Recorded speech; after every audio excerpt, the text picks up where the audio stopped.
Right, we are now on question number 6. Takapiwa matrices 2x na y. Papanzi, given that xy is equals to x plus y, find p, q and r. Saka apa kanzi xy unenge wakutora 2 0 0 na 6 ndo x wedu uyu arapo. Then pana y unenge wakuisa p, q, 0 na r, something like this, ndo xy. Then wovwaisa equal sign is equals to x plus y. Unenge wakuyobva wati 2 0 0 na 6 ndo x kawo. Wobva wamuedha na y anonzi pq 0 na r. I hope you are following. Saka uchabatanza mabrackets 2 ari ku left through multiplication, then obatanza mabrackets 2 ari ku right through addition, kuti 1 anonzi mafinal matrices. Saka madhiro anoitika kana uchimultiply mamatrices unoshandisa yatinoti yo row by column. Marows ndo ari horizontal anowanikwa mubracket rekutanga, macolumns ndo ari vertical anowanikwa mubracket rechitumbu. Anditi saka madhiro apa ndeyekuti 2 by 2 ikamultiplya 2 by 2, anditi kufanana kwa2 na 2 kunotidza kuti it is possible, but answer yako inobuda iri 2 by 2. So number yekutanga iyi nenumber yekupedzisira inodetermine order yeanswer yako. Saka 2 by 2 imatrix inenge ine manumber 4. Saka panapa ndichaita set up yemabrackets 4 because answer yangu ikubuda ine order inonzi 2 by 2.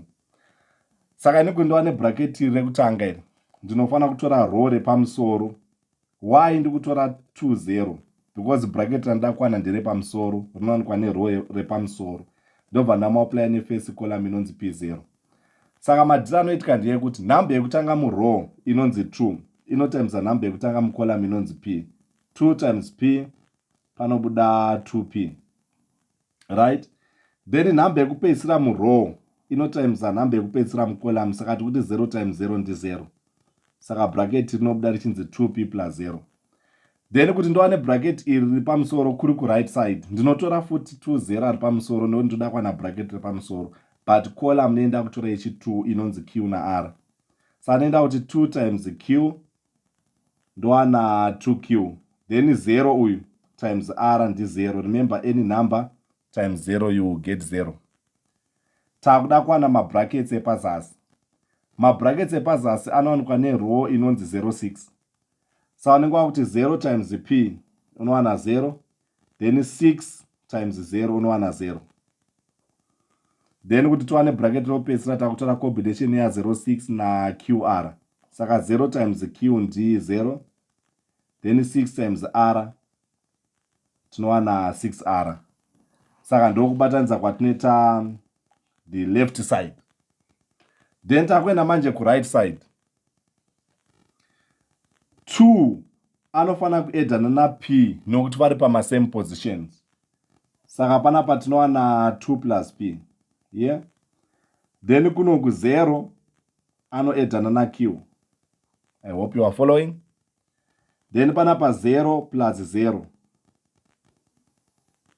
Then on this side takuti 6 akagara pasame position na r, saka panobuda 6 plus r. Saka ndokubatanidza kwaoneta mabrackets ekuright. Tasvika manje pastage yekuti tane 1 bracket ku left ne 1 bracket ku right, anonzi mafinal matrices anenge akuti corresponding elements are equal.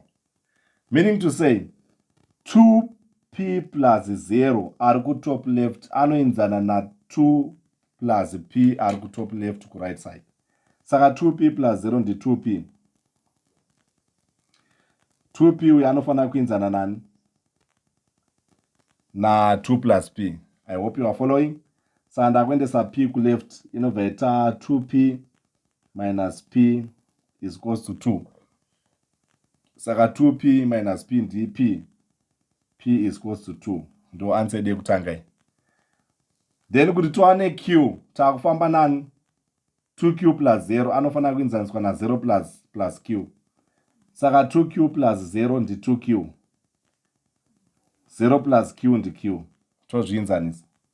saka inenge yakuita 2q minus q, then kunosara kuna 0. 2q minus q ndi q, minute q wedu anobuda ari 0. Then pane yasara 1 which is r. R tinge takuda combination ya 0 plus 6r kuti aenzaniswe na 6 plus r. Saka 0 plus 6r tinowana 6r. R kunoenzaniswa na 6 plus r nekuti zviri pama same positions. Saka takutora r tomendesa ku left, inoita 6r minus r is equals to 6.